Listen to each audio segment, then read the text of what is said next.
गणेशोत्सवात झाडे लावा झाडे जगवा अनोखा देखावा. इचलकरंजी.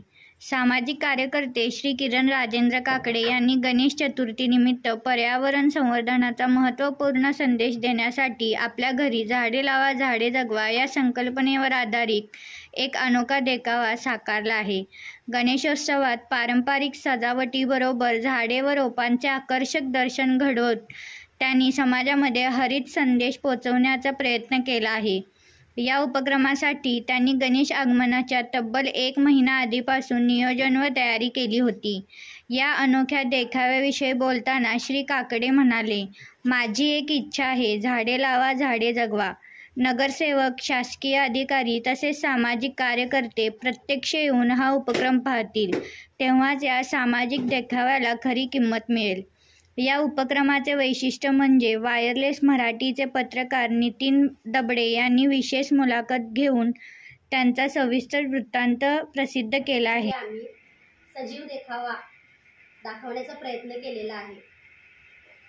आम्ही दरवर्षी नवीन वेगवेगळे उपक्रम राबवत होतो. तसेच आज झाड म्हणजे काय आणि त्याची किंमत कशी ठेवली पाहिजे हा जिवंत देखावा आम्ही दाखवलेला आहे. झाडांची कत्तल होत असल्यामुळं जमिनीची सुपीकता कमी झालेली आहे. पाऊस, पाणी, अवेळी पूर येणे अशा संकटांना आपण तोंड द्यावं लागत आहे.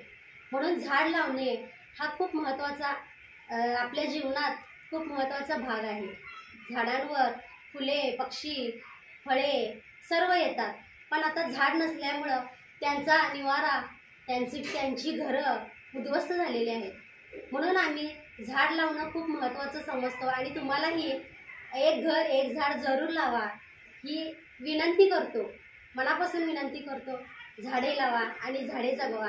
त्यांची कत्तल थांबवा, त्यांची तोड थांबवा. त्यांचं जे त्यांना जे वाटते की बाबा मी आहे म्हणून जीवनसृष्टी आज फुललेली आहे, पण आता या पृथ्वीचा कोळसा झालेला आहे सर. म्हणून आम्ही हा झाडे लावा आणि झाडे जगवा हा उपक्रम राबवलेला आहे. धन्यवाद मॅडम. तुम्ही दोघांनी चांगला सामाजिक संदेश समाजाला दिलेला आहे. झाडे लावा झाडे जगवा हा अनोखा उपक्रम तुम्ही घरी सालाबादप्रमाणे राबवत आहात. असंख्य झाडे विविध प्रकारे याच्यामध्ये तुम्ही दाखवले आहेत आणि असंच तुमच्या पुढील कार्याला शुभेच्छा. बोला मॅडम, बोला. हां सर, आत्ताच्या काळात मोठ्या वनस्पती म्हणजे वड, पिंपळ, लिंब, चिंच या औषधी वनस्पती आहेत. या वनस्पतींचा नाश होत चाललेला आहे. मोठमोठ्या ठिकाणी जिथं जागा रिकामी दिसल त्या ठिकाणी तुम्ही अशी मोठी मोठी वृक्ष लावा. त्यामुळे जमिनीत एकत्र ठेवण्याचं काम हे ह्या मोठ्या मोठ्या झाडांची मुळं करतात. त्यामुळे तुम्ही अशी मोठी झाडे लावा आणि ज्यावेळी तुम्ही फळं खाताय त्यावेळी बिया न फेकून देता त्या बिया साठवा आणि तुम्ही जेव्हा जेव्हा फिरायला जाल किंवा जेव्हा एखाद्या गडकिल्ल्यावर जाल तिथे तेच एखादी पुढीत घालून ते तुम्ही टाका. म्हणजे एखादं जरी बी रुजेल तर ते झाड तयार होईल. आपल्याला माहीत नसताना ते झाड तिथं रुजलं जाईल. आणि तुम्ही झाडं लावण्याचा प्रयत्न करा, एवढं मला सांगू इच्छिते. बरोबर आहे. तुम्ही सामाजिक संदेश हा दिल्याबद्दल तुम्हाला पुढील कार्याला शुभेच्छा आणि शासनाकडून तुमच्या या कार्याची दखल घ्यावी असं मी पूर्ण आमच्या चॅनलच्या वतीने विनंती करतो.